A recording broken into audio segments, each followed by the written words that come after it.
George, it's been quite a while since we had our little chat at Wellingborough pre-season. We got off to a blistering start in the league, there's no doubt about it. You know, it must have been a carry on from last season. But a little step back a couple of games, and obviously the disappointing defeat in the FA Cup has brought us back to reality. But the trials and tribulations, I suppose, of a football club. Yeah, absolutely. A great start. It's a very tough league. We're under no illusions that it's going to be a walk in the park, regardless of what happened last year. Absolutely happy with the start. And yeah, look, a few tough results recently, but I'm sure we'll bounce back.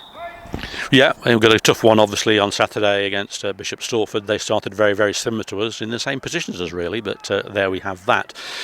There's been a lot of rumours flying around, surprise, surprise, but there's been lots of rumours flying around. One in particular that seems to have invigorated the fan base is about Liam Lobjol. What can you tell us and try and quell that rumour?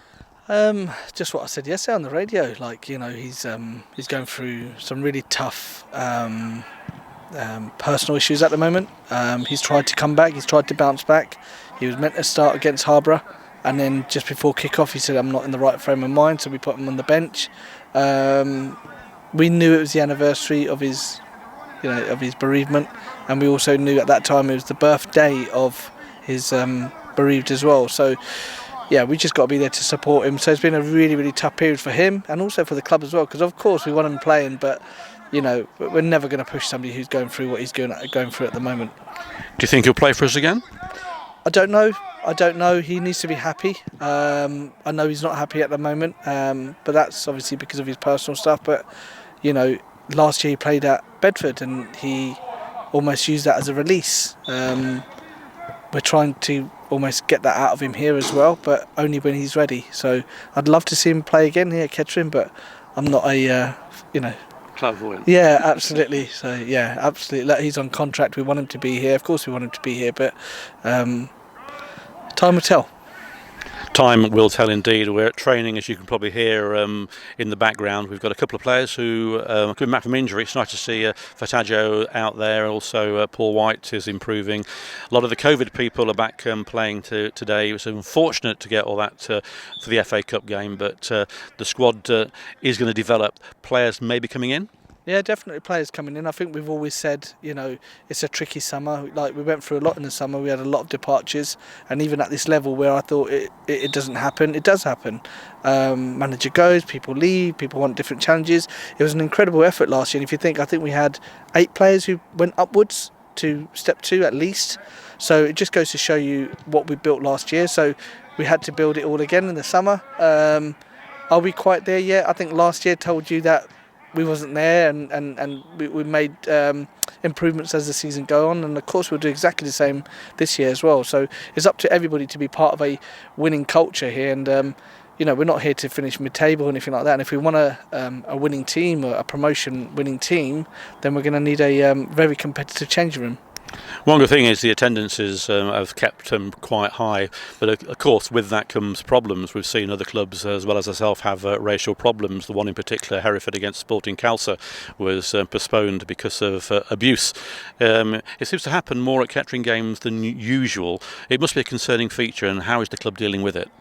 Well, the whole club I know are absolutely behind erasing it from the club, and we don't want it in the club. We don't want anybody associated in our stands who apparently represent this wonderful badge, because we are a multicultural club. We're all inclusive, and if people are seen saying anything like that, racist, sexist, about anybody, about their background, then they don't belong here. They don't belong at the football club, and we as a football club will not have it.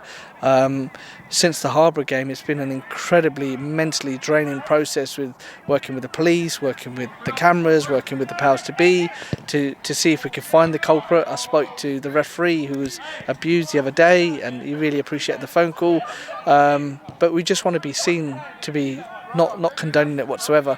I mean, you only got to look at the playing staff and the people on the committee board, and it's so diverse, and that's what this beautiful club is all about. And absolutely, we won't condone any of that. And I hope together the fans will work together as well. And if they spot anybody doing stuff like that, making sure that they feel safe to bring it forward to somebody as well. And I think that's vitally important. We touched at Wellingborough on ground improvements, etc. And those that have been to Latimer Park recently have seen the fantastic new gantry. Thank goodness, 6 years we've waited. We've finally got the gantry, and the scoreboard and the extra toilets have been coming in. Improvements are going on and ongoing. They are expensive, aren't they? And of course, with that, I'm going to put one on you now. Of course, you're going to know what I'm going to say, don't you? What happened to the lease? The lease, honestly, we had to change lawyers. Again? Yeah, no, sorry, I don't know if I mentioned it in the last one, but yeah, we changed lawyers. Rubbish, just jumping through hurdles, and the draft lease is there. It's been sitting there for about 3 months, so we just need a solicitor or a lawyer just to pick it up and represent us. So we've chosen a firm in Bolton, and let's see what happens with these guys. But that's the honest truth, and hopefully once they've got it in their hands, it should be a quick turnaround, and hopefully we can then start applying for these grants that we're eligible to once we've got the extension on the lease. So hopefully not too far away. Watch this space, of course, yeah. Of course, part of that we mentioned last time about 3G pitch, 4G pitch. We've seen the advantage of these pitches already this season. The Worcester one was quite an interesting pitch, and of course, 3Gs, we don't tend to do that well on them. It's good to have one to learn to play on them, really. Well, I was just going to say we don't seem to do well on them, but yeah, other teams seem to. But no, absolutely, we've got the space around the back. Nothing's really changed since then. I think I mentioned we're about £35,000 worth of searches away. And that's something that will progress once we've got a bit of money in the kitty. But like you mentioned before, the scoreboard and the gantry and the pitch improvements, because we want a team that can play attractive football. The other toilets just over there, which are being refurbed as well. So we're listening to the fans. It's not like we're not listening, and we are putting our money where our mouth is. Is the club still in a healthy position? You said last time that we were. Is that still the case? Yeah, absolutely. There's always things to do. There's always people knocking on my door and, oh, George, can we have? And George, can we do this? And I think we should get that. And we're trying that. yeah, you have as well. And it's not, listen, if we had an endless pot of money, of course, would be an incredible stadium right now. But it's not like that. We've got to manage the budget. We've got to manage the forecast, and we've got to manage people's expectations. But I think, compared to last year where the stadium is now, I mean, you only got to look at the new stand and the seats and what it looks like. It's definitely a different ground, yeah. Last time also you mentioned about your community centre. I know that you were there on Sunday and getting ready for it. How is it going? Really good. I'm sure people have seen the cry for help. Sunday the 28th of September, we're going to be at the community centre, and that'll be our final day there to final screws and final painting, and then that's going to be we've renamed it as the Poppies Community Centre.